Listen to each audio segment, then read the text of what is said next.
While probably at fault, Amcu is hardly alone in seeing a political agenda in moves to disband it. The Association of Mineworkers and Construction Unions sees a political agenda in the Labor Department's bid to deregister it. This may not be possible to prove, but it is an easy conclusion to reach.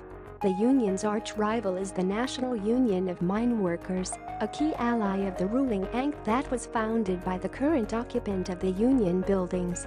It is also true that the union has compliance issues that one veteran trade unionist says can be resolved in just under 60 days, something that must be virtually without precedent, may visit South Africa's turbulent labor scene. Just as wage talks begin, in this case, in the platinum mining sector, a flashpoint of labor and community violence the past decade, the industry's biggest union could legally vanish from the scene at the stroke of a pen. That union, of course, is the Association of Mineworkers and Construction Union Amcu, which the Department of Labor has threatened to deregister for regulatory transgressions, including failure to hold a timely national congress. Amcu sees a naked political plot at play here. On Friday, 6 April, its president Joseph Mthunjwa lashed out during a typically rambling statement delivered at a press conference. "We are more convinced than ever that it is a political attack on Amcu," Mthunjwa said of the move. He said the ruling Amcu was in bed with that old bugbear, white monopoly capital, and with their labor allies aimed to crush the vanguard union fighting it on behalf of the black working class. The unfortunate thing for the Department of Labor is that Mthunjwa's narrative of political victimization does not sound far-fetched, even if Amcu does indeed have regulatory shortcomings. Its archenemy in the shaft since its inception has been the Amcu-COSATU-aligned National Union of Mineworkers NUM, which was forged in the crucible of the battle against apartheid by President Cyril Ramaphosa. The current mines minister and Amcu heavyweight Kuitan Mentish was also a previous NUM leader. Ramaphosa, of course, went on to become a fabulously rich tycoon with interests in mining, including a directorship at Lonmin, hit by an Amcu-led wildcat strike in 2012 that triggered the Marikana massacre. The Amcu has almost written Mthunjwa's script for him. While the Labor Department's motivations may be pure, few will believe they are, and its actions will be widely perceived as a hit job on behalf of government and COSATU, and indirectly on behalf of capital, said Francois Conradi, head of research at NKC African Economics, an economic and political consultancy. Julius Milinazek, among others, has said the move is aimed at bolstering NUM because it was an Amcu ally. That said, Amcu has long been in the crosshairs of regulators. Former labor registrar Johan Kraus told Daily Maverick that there had been red flags around Amcu as far back as 2013. He said that Mthunjwa is an employee of the union, not a card-carrying member who works for a mining or construction company, and that effectively makes him ineligible for the presidency. Mthunjwa cannot hold that position because he is not a member of the union, he is an employee of the union. He has never been a member of the union. The president's position is reserved for members, it is not a genuine union as envisaged by the act, he said. Amcu may be able to rectify things before the deadline. Despite the fact that I believe there is some sort of political agenda, I am also of the view that from an administration and compliance point of view they are in the wrong.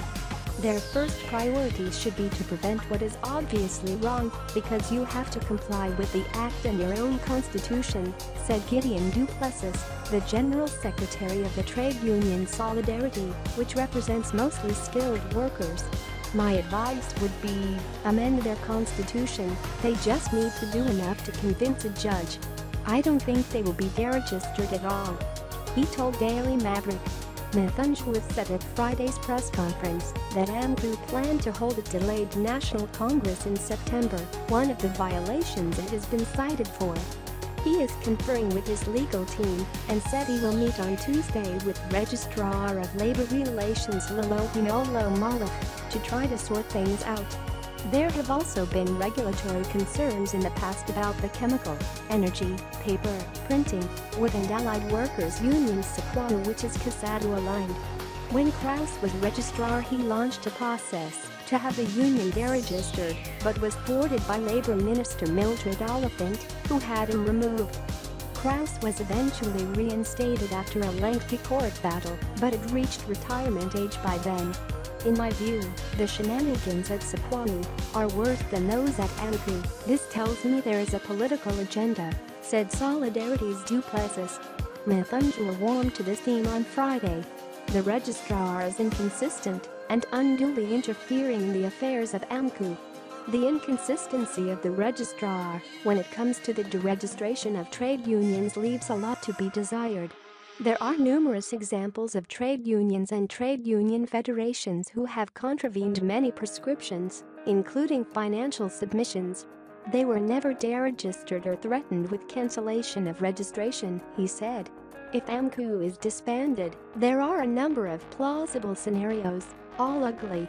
The assumption may be that the NUM will fill the vacuum, regaining the tens of thousands of members it lost on the Platinum Belt and Gold Fields, and finally winning what has been an arduous and bloody turf war.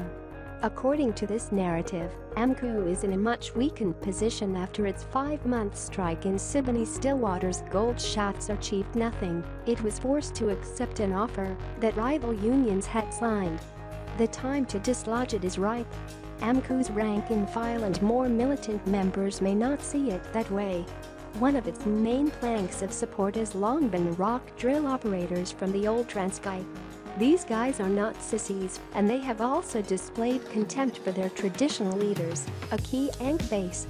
Amcu in part swept the Platinum Belt on a swelling wave of resentment against NUM's leadership, which was seen as too close to the mine bosses, something NUM has always denied, and the Ankh, which is undeniable.